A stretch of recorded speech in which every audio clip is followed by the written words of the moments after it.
are all riffs that turned into songs. What was my approach? What was my songwriting process on tonight's episode of Zane's World?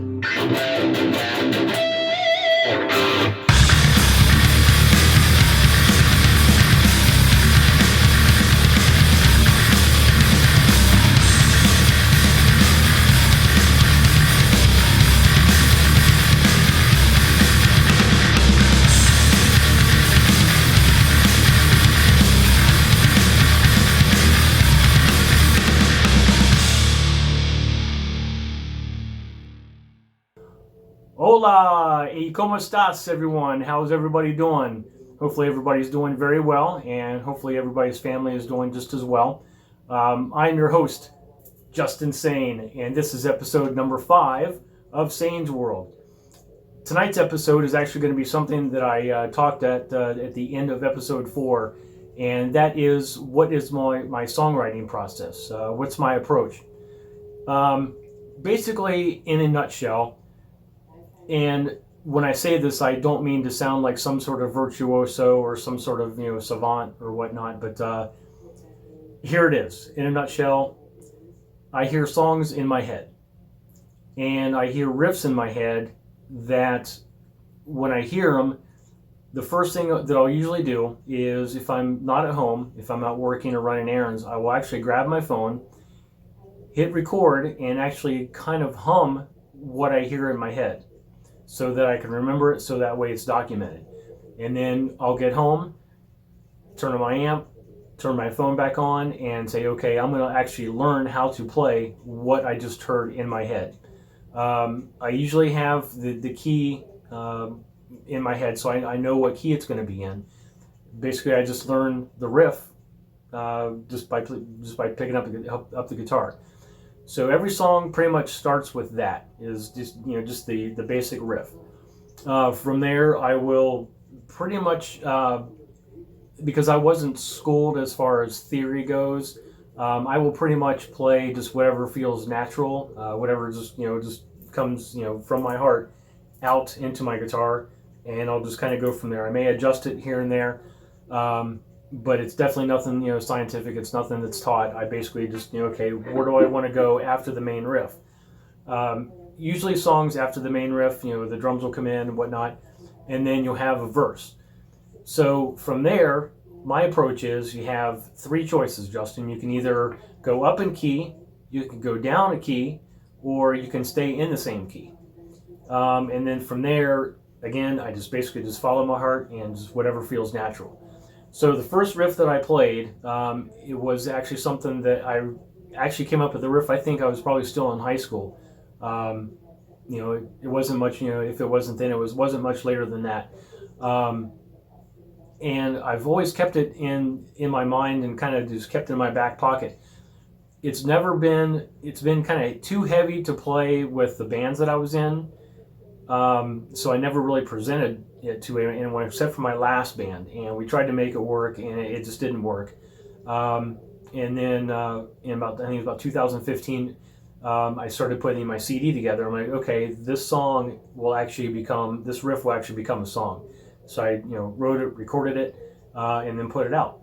So again, it starts out.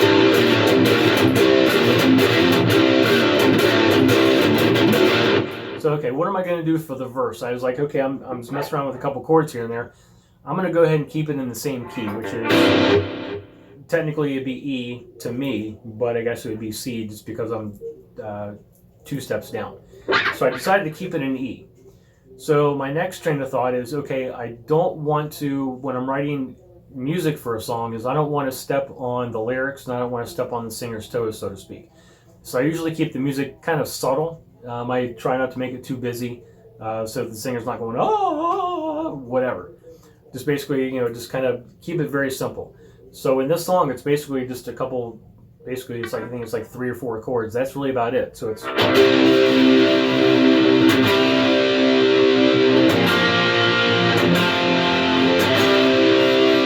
That's the verse part. Report repeats that twice. Then it goes that I wanted to go into a bridge before the chorus. So there, okay, what do I want to go? I can't really go up in key, so I have to go down. Okay, kind of messing around with the fretboard a little bit.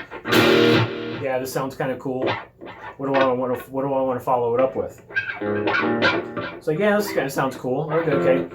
So basically, again, let my heart lead the way. So this is what I came up for a bridge.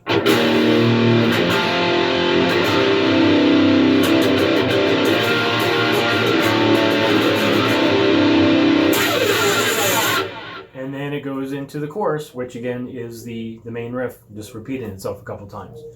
The second riff that I actually played in the beginning, again, it was something that I've had, for years and years. In 2005, it's actually when I recorded both these songs. 2005, I actually recorded this song. Again, I decided to turn the riff into a song, wrote the lyrics behind it. It's a song called Bitch That Bitch, and I've, the few people that have heard it actually, they're like, it's kind of a corny, kind of an odd title, but it actually kind of sounds cool. So again, the riff goes like this.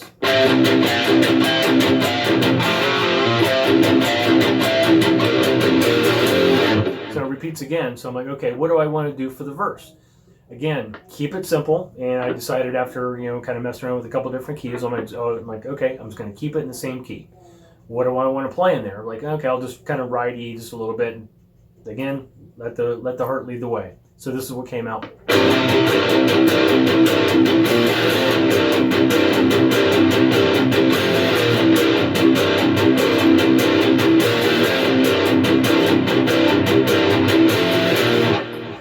So I'm like, okay, sounds pretty cool. What do I do for the bridge?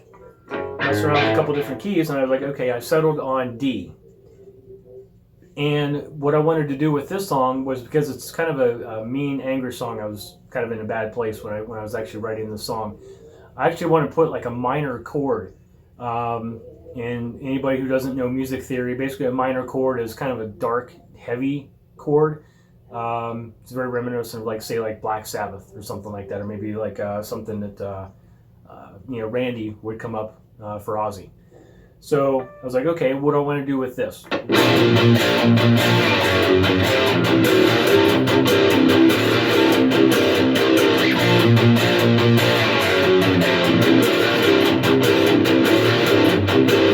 then it went into the chorus, which again is the main riff all over again. So pretty much just, I hear things in my head and I just kind of learn how to play it on guitar. Again, the stuff is, pretty simple. There's nothing progressive, progressive metal about my writing. It's pretty simple. I let the song kind of speak for itself. Another example I can give you was a song that I wrote about 2000. Actually, I came up with the idea again when I was probably in high school. And this is actually a song that had been worked in different incarnations in a couple of the different bands that I was in. I was in a band called Freak Show, and I think the name of the song was Atomic Love Bone or something like that. And then for my last band, I presented it again, and what was the name of the song? Shakin' in the Rodeo is actually what it became in my previous band. So 2015, again, I'm writing songs, to put out for a CD. Like, you know what? Nobody has really heard the song in its proper context. So I changed a few chords, a couple, progressions here and there, a couple of chord structures, tuned it down, kind of rewrote it a little bit. Definitely, I scrapped the original lyrics. I wrote all new lyrics, which when it comes to lyrics, I'm not really great at. It takes me a lot longer to write lyrics for a song than it does to write the music. The music, I can, write music for a song in 10, 15 minutes. It's pretty easy. Comes to me pretty easily. The music, definitely, the lyrics for the song is definitely a challenge, but eventually it came about. So I can go ahead and I'll play the original riff for you. And again, I've had this for, over 20 years.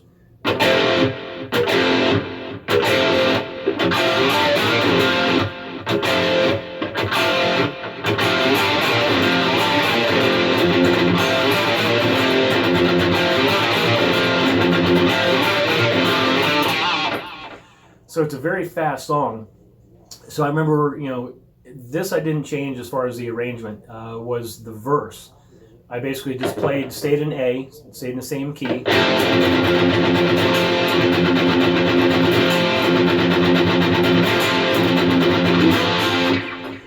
But what I did change when I re-recorded it back in 2015, 2016, was I changed the chord structure that was in the bridge, and I also changed the chorus as well. So the bridge, I went up in key, but when I rewrote it and re-recorded it, I actually went way down in key. So I went down to F. So it goes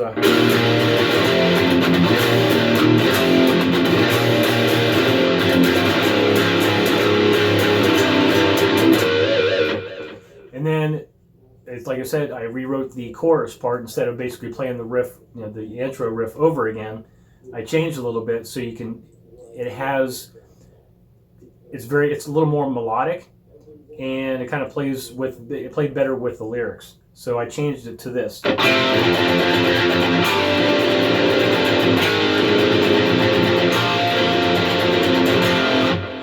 So, because I think before I basically just played the intro riff behind it, and with this one, it has the chord changes with the A behind it. Again, I don't know music theory, so I'm not sure what this is, correctly called, but it sounds badass to me. So basically, that's my whole philosophy.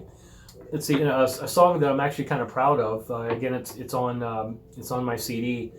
It's a song called Moonshine, and this is again a perfect example of me just kind of noodling around on guitar for a while, basically creating something out of nothing. And it's basically just it's very, very simple. I could probably even teach anybody how to play this. It's basically just just two strings and one finger. You don't need any more than that. Goes like this.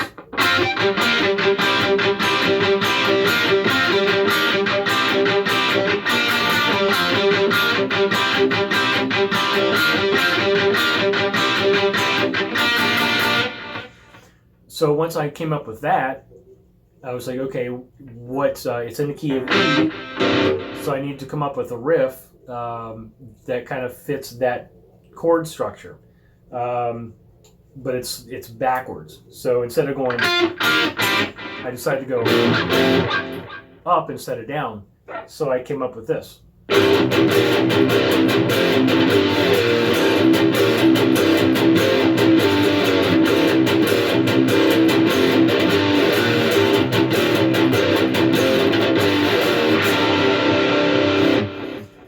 So that was basically, kind of the main riff, so to speak, as far as actually like bar chords. And when I was thinking of what I was going to do over the verse, again kept it pretty simple, just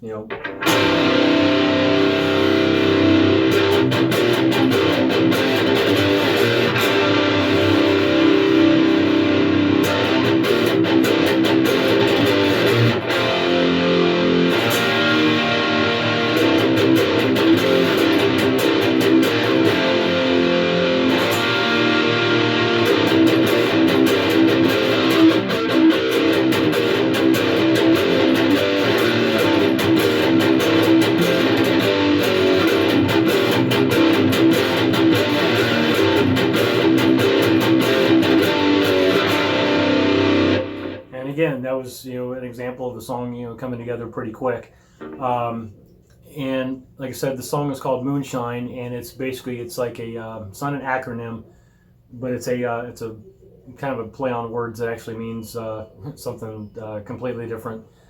It's not exactly about the drink, even though it kind of makes references to it. So I think that's a pretty good explanation on my songwriting process. Again, I try to keep things as simple as I can. Like I said, I don't know any music theory, so I don't know what like a A minor seventh is. I couldn't tell you, even if that exists. I'm not sure if I think it does. I don't know. So basically, that's my philosophy. Is basically just keep things simple. Because my idols did, Kiss, Ted Nugent, AC/DC, they kept things pretty simple, and it worked for them. Motley Crue, they kept things, pretty simple as well. They pretty much, just built on the strength of Tommy Lee, the songwriting skills of Nicky. They had, Mick Mars, who was, evil guitar player, and Vince Neil, who just, he looked like a beach guy. Just happened to, sing covers really well. He put that band together, and they had a pretty simple approach and worked for them. So, it's so in essence, that's pretty much my songwriting style. That's my approach. That's my process. Again, nothing scientific, but it's worked well for me, and I believe in being honest with yourself, and it'll reflect in your music. If you kind of tend to noodle around with songs around too much, and try to make the song sound something else that's not you, it's going to be not authentic, and people are going to catch on pretty quick. I mean, people are not stupid, so I pretty much just stick to what I do best, to what I love. Specifically, I play music what I would love to hear a band play. There's, believe me, there's some stuff that I come up with. It's, it's god awful. It's like horrible. It's like, how, what are you doing? But then there's some stuff that I play, like, man, I wish, like Motley Crue would have, come up with this, riff, back in 1987 or something like that. And that makes me proud, that, I think, like this is a song that I think this band would actually like. Makes me proud, and I know that deep inside, all this is making my Aunt Althea proud as well. So seeing her seeing me work this hard on songwriting and taking so much pride in it, and not just throwing out product, and not just writing songs just to write songs just to put them out so that people will hear. I actually want to put out really good songs and really good product, because one song could change your entire career. For the better or worse, believe me.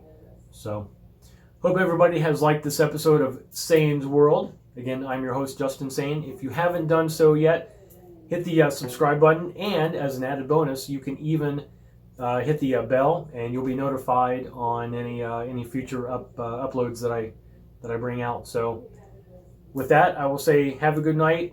Be safe, everybody. Take care of yourselves. Take care of everybody around you. Let's be safe, and let's get through all this bullshit in a good time, all right? So we can get back to rocking. So, love you guys, and see you soon.